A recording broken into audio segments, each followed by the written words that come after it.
Kamusta mga chong? So today's video, so this morning, and pagbukas natin, ang ating battery ay 11.9 na lang kanina. Kaya niya na, hindi niya na mapa-start. Okay, so pag ganyan ang ano nyo, yung battery is time to replace or ipa-charge nyo muna. Okay? So this time, meron ako nabiling pang-charge ng baterya. Cha-charge ko muna kung magbabago. Pag ano, is no choice, bibilin tayo ng baterya. Since na-reach na naman yung ating tagal nung paggamit, yung usage ng baterya. Kaya wala tayong magagawa. Ayaw niyang i-start kasi mababa na yung karga ng baterya. Okay, let's go. I-charge ko muna. Kukunin ko muna itong baterya natin.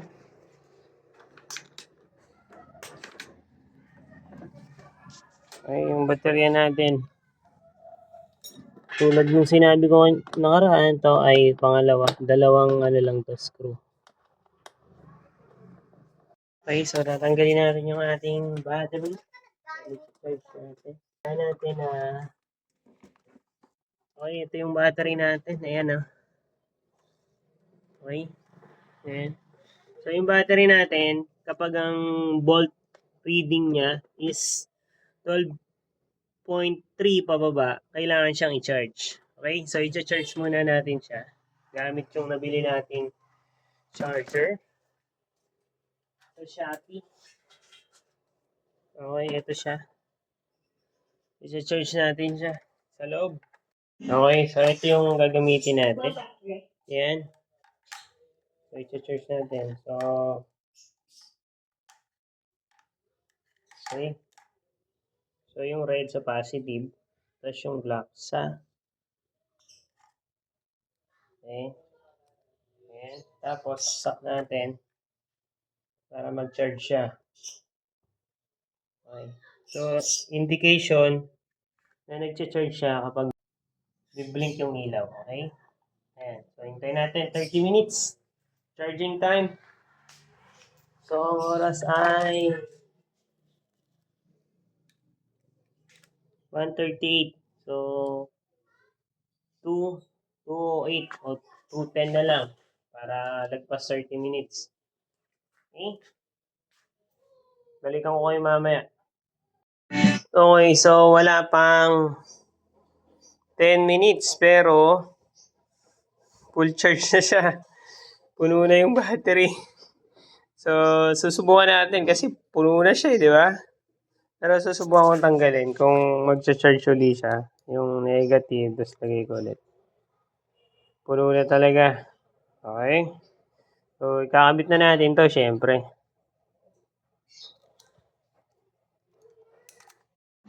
Ikakabit na natin yung battery natin.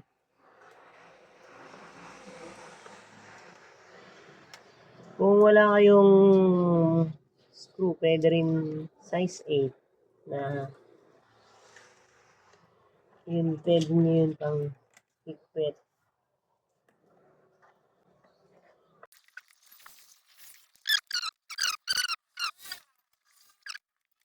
Okay, since nakapit na natin, tignan natin kung gagaya na, kung ilang voltahe na sa 10 minutes na charging. Ayun! Dagdagan! Tingnan natin. Ayaw pa rin.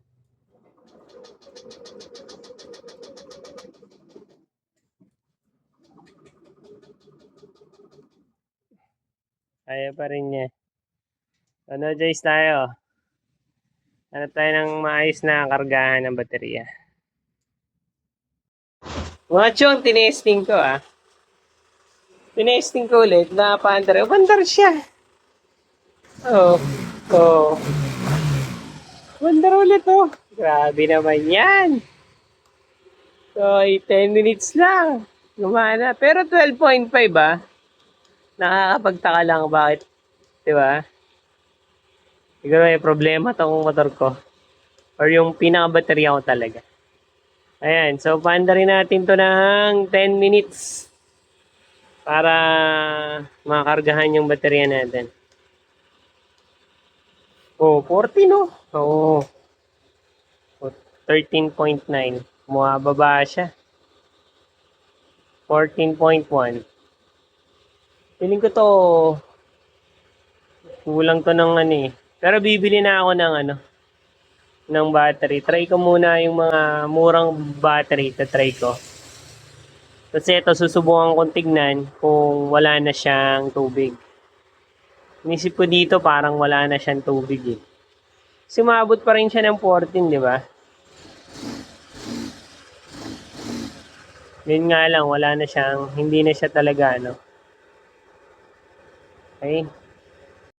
Okay, so ito na. Ito yung stock. YT-Z6B. Tapos ito OD.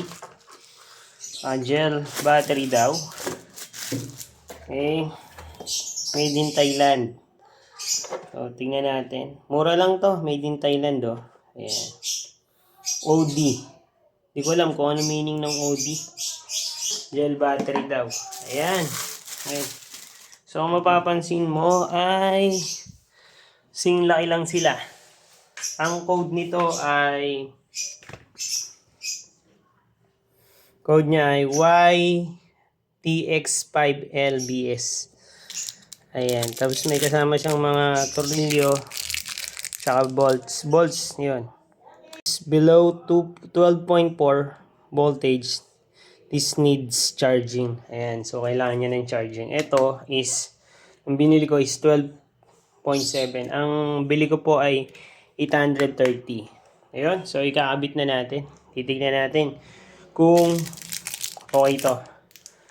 Yung hindi okay, ayan. Gamitin natin to.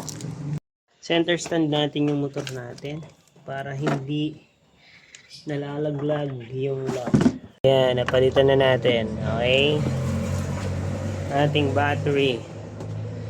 Tingnan natin ngayon yung ayan, so bago 12.7. Yun oh. Yan. Overdrive. Okay.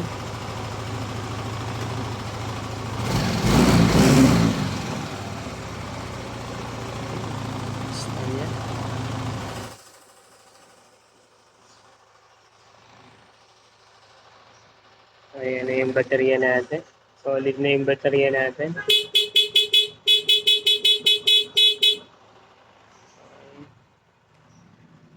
Hazard.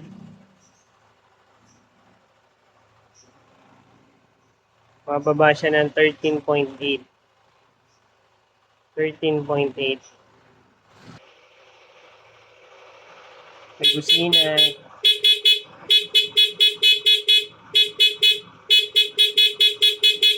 Okay. So, hindi naman na siya bumababa talaga ng gusto. Pero 13.8 lang. Ayan. 13.3. By the way, ang presyo nito 830. Ating ano. Subukan nating mag-low. Tapos patayin natin. Patayin natin, di ba? Patayin natin. Ayan. Patayin nating ma-off, mawala. Okay, on natin ulit. Okay, 12.8 ang kanyang reading naman. Yun yung importante kasi. Dapat at least 12.4 pataas yung reading ng battery natin. Yun yung magandang senyales. Okay? So, halos nagagamit lang naman natin. Ayun.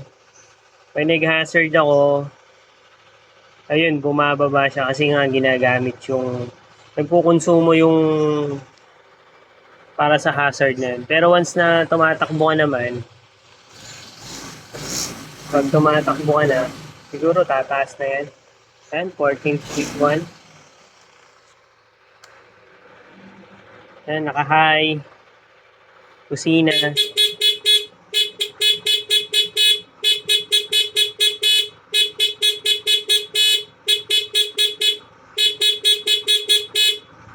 Ayun.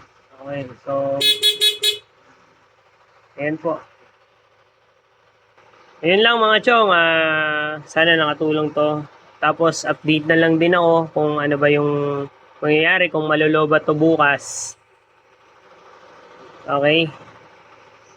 Ayun. Salamat mga chong, RS.